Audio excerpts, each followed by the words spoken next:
Bonjour et bienvenue au Tuto Fertile. Aujourd'hui, on va vous parler énergie et principalement chauffage. Je me suis intéressé au sujet dans la bibliothèque. J'ai trouvé un livre sur les rocket stoves. Rocket stove, mais qu'est-ce que c'est que ça? Chauffage alternatif, une espèce de poêle de masse fabriquée avec des matériaux locaux. Et si on le prototypait? Allons-y. C'est parti.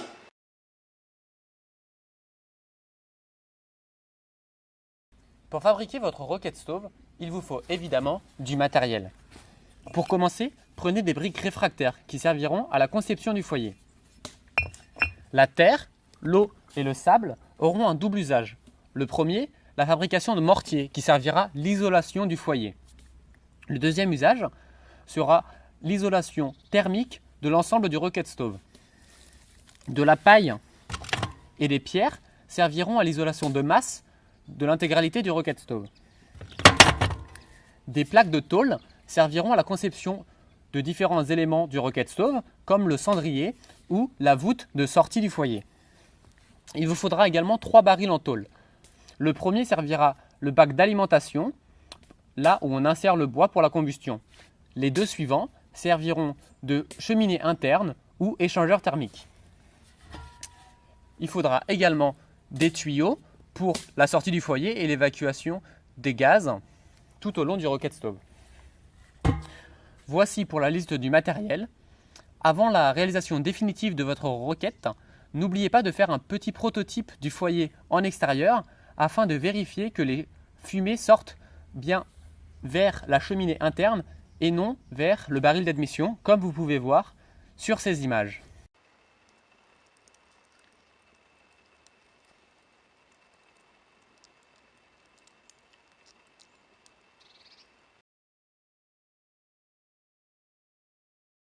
Une fois que le test du prototype s'est avéré concluant, on peut passer à la réalisation définitive de notre rocket stove. Assurez-vous en premier lieu que votre sol soit plat et nivelé en utilisant un niveau, et ce pour garantir une plus grande stabilité et efficacité de notre poêle de masse. Dans ce tuto, nous allons utiliser des plaques de pierre parce que notre sol n'est pas vraiment plat, et nous allons construire un système de chauffe de 54 cm, donc un foyer. Vous aurez toutes les informations et les mesures à la fin de cette vidéo. On a 2 mortiers qui est fait d'eau et de terre. Et si votre terre est très argileuse, ajoutez une mesure de sable pour 5 mesures de terre. Voilà, on va commencer.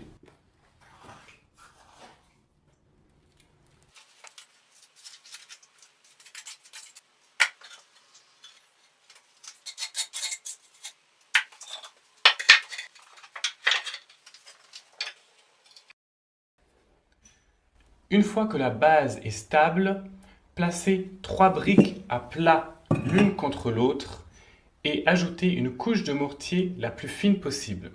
À côté, nous aurons le tube d'admission qui est beaucoup plus profond, ce qui nous permettra d'insérer un cendrier. Le système de chauffe de notre poêle de masse est construit en forme de J avec un tube d'admission beaucoup plus bas que la cheminée interne. Ceci afin de capter un maximum de chaleur émis par les gaz d'échappement.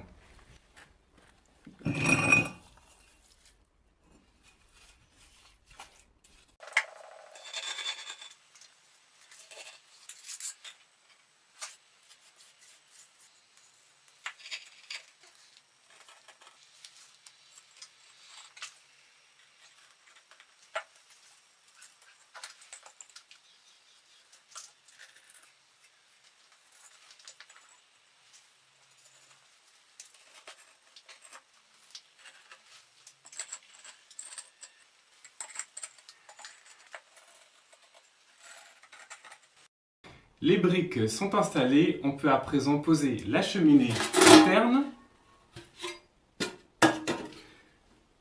un cendrier et une porte pour pouvoir y avoir accès. On va maintenant isoler la cheminée interne et pour ce faire, on va passer à la découpe de notre premier baril, destination le Fab Lab. Hop, merci. Donc, nous nous retrouvons pour la découpe du baril. Je suis d'abord passé dans le Fab Lab, j'ai récupéré les outils qu'il me fallait et les protections, très important.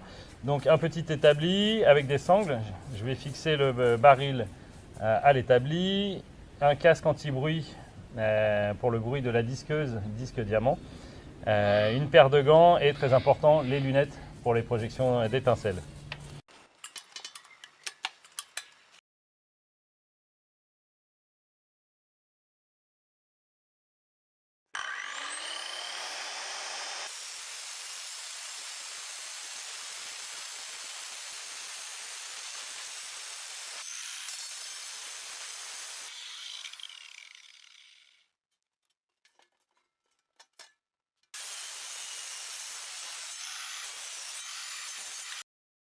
Avant d'habiller le système de chauffe, nous allons isoler la cheminée interne avec de la pierre en utilisant idéalement soit de la vermiculite, soit de la perlite ou de la pierre ponce. Sachant que plus il y a de l'air à l'intérieur et plus votre isolant sera léger, plus celui-ci sera efficace. Donc évitez de le tasser lorsque vous allez l'installer à l'intérieur du baril découpé qui lui servira de conteneur. Après ça, on pourra placer le baril d'admission et un accès au cendrier.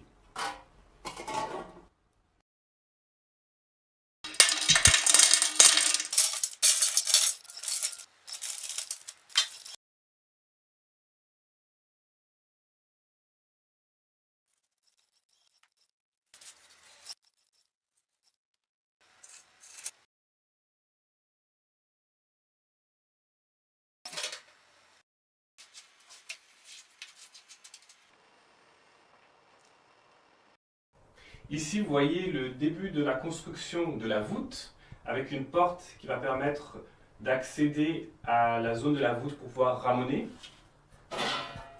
Nous allons installer un conduit circulaire qui permettra au gaz de venir sous la voûte avec de la tôle qui pourra façonner le haut de la voûte et le début de notre tuyau, de notre conduit d'évacuation des gaz.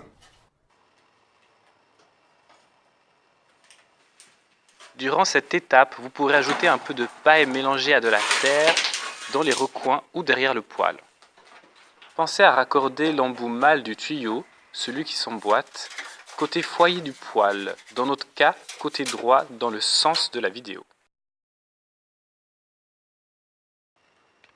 Un mélange de chaux et de sable permet d'habiller l'installation.